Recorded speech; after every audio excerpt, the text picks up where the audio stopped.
जी, इस वक्त हमारे साथ नबील कबूल साहब मौजूद हैं, एक दबंग रुकन कौमी असम्बली हैं। सर ये बताएं क्या चल रहा है, इजलास होता है और आप लोगों का जो है एहतजाज होता है, किसने मांगनी है? सिर्फ सिंपल अल्फाज में बता दें। माफ़ी इसलिए मांगनी है कि हम समझते हैं कि सूबों से आपस में सूबों को लड़ाया जा रहा है, जो कि फेडरेशन के ख़िलाफ़ है। इस तरह की बातें नहीं करनी चाहिए। हमारी वज़ीर आला को, हमारी बहन है, मैं तो बड़ी उनकी रिस्पेक्ट करता हूँ, मरियम साहिबा, उन्होंने जो बयान दिया है उस पर दिल आज़ारी हुई है सिंध के अवाम को, पीपल्स पार्टी को नहीं हुई है, सिंध के अवाम को हुआ। और फिर देखिए ये ऐसी बातें कहना, मेरी पानी मेरी मर्ज़ी, ये फेडरेशन के ख़िलाफ़ है। कल को हम कराची वाले कह सकते हैं हमारा समंदर हमारी मर्ज़ी, कल को हम कहेंगे कि जी हमारा पोर्ट हमारी मर्ज़ी। तो आप लोगों के पास तो ड्राई पोर्ट्स है, हमारे पास तो समंदर है। तो इस तरह की बातें ना करें। समंदर पे राज करते हैं आप? हम बिल्कुल समंदर राज है, मेरा हल्का ही समंदर के ऊपर है।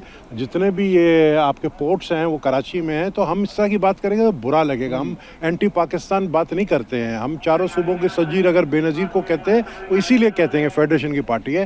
तो ये सब चक्कर चल रहा है। हमें इज्जत नफ्स से ज़्यादा कुछ नहीं है। हम आपको सपोर्ट करके आज आपको प्राइम मिनिस्टर बना दिया, कल आप प्राइम मिनिस्टर बनना चाहती हैं। हम कहते हैं हमारा chairman Bilawal Bhutto Zardari prime minister बनेगा। आप कहती हैं हमारे पास पंजाब है, जो पंजाब पे राज करता है वो प्राइम मिनिस्टर बनेगा। हम कहते नहीं, जो पाकिस्तान पे राज करता है वो प्राइम मिनिस्टर बनेगा। क्या मतलब है आपका? शहबाज शरीफ साहब नहीं अगले वज़ीर आज़म के कैंडिडेट? ये तो तय है कि नवाज शरीफ साहब जो है वो मरियम साहिबा को तैयार कर रहे हैं for the next prime ministership, replacing Shahbaz Sharif. मैं ये नहीं कह रहा हूँ उस मौजूदा असम्बली में, आने वाले इलेक्शन में नवाज शरीफ साहब की बिल्कुल ये एक ख्वाहिश है कि उनकी बेटी मरियम नवाज जो है वो प्राइम मिनिस्टर बने। तो वो जाने, उनका चाचा शहबाज शरीफ जाने, लेकिन इस तरह के बयान देकर आप समझते हैं कि सिंध को और पीपल्स पार्टी को नाराज़ करके आप प्राइम मिनिस्टर बनेगी।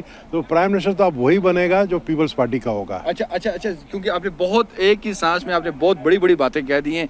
नबील कबूल साहब, सिर्फ एक चीज़ मैं आपसे पूछना चाहूँगा कि मरियम जो सीएम पंजाब हैं, उन्होंने भी तो कुछ बातें कुछ ऐसी हुई बेस के हवाले से हुई, और दीगर कोई चीज़ें ऐसी, वो एक रज़ी दादा साहब हैं, उनके हवाले से बात हुई, अपनी स्पीच में उन्होंने बात की है। तो वो उन दोनों एलिमेंट्स को आप कैसे देखते हैं? वो कह रही हैं कि बेस में 10,000 रुपये है, मैं कुछ 5 लाख के 10 लाख रुपया देना चाहती हूँ। देखें ये इस तरह कहना कि चीफ सेक्रेटरी पंजाब मेरा कह रहा है कि अगर आपको नहीं रोका गया तो आप लगता है 10 अरब रुपया जो है हेलीकॉप्टर से नीचे फेंक देंगे।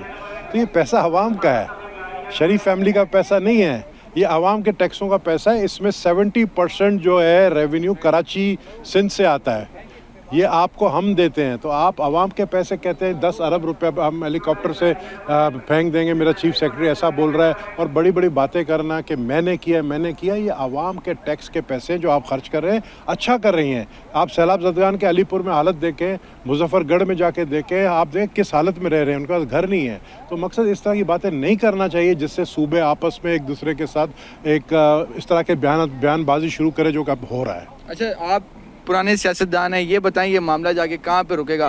ये माफ़ी तलाफ़ी वाला कौन, मतलब कि अगर वज़ीर आज़म ने आप लोगों, क्योंकि अभी वज़ीर दाखिला मोहसिन नकवी को भी सदर मुमलिकत ने कराची में बुला लिया इसी मामले पे, तो आप क्या समझते हैं ये आप कहाँ पर जागते हुए ये मामला रुकते हुए देख रहे हैं, कुछ स्टॉप लगते हुए देख रहे हैं? आया सीएम पंजाब ने ही माफ़ी मांगनी है? अगर उन्हें माफ़ी ना मांगी तो कुछ कंप्रोमाइज़ हो सकता है? आप लोग कौमी असम्बली में बैठेंगे या नहीं बैठेंगे? एट दी एंड क्या होगा? देखिए अभी तो कौमी असम्बली से हमारा बॉयकॉट वॉकआउट चलता रहेगा जब तक ये मामला तय नहीं होगा। मरियम साहिबा से हम नहीं कह रहे माफ़ी मांगे, हम उनकी इज़्ज़त करते हैं। अच्छा। हमारी बहन है।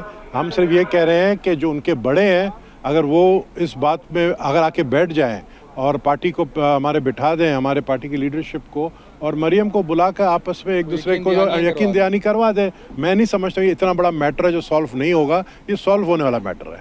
ठीक है, लेकिन समंदर की जो आपने बात की है वो बड़ी अहम बात की है। मेरा समंदर मेरी मर्जी, ये नारा मैं भी लगा सकता हूँ, लेकिन मैं लगा नहीं रहा हूँ अभी।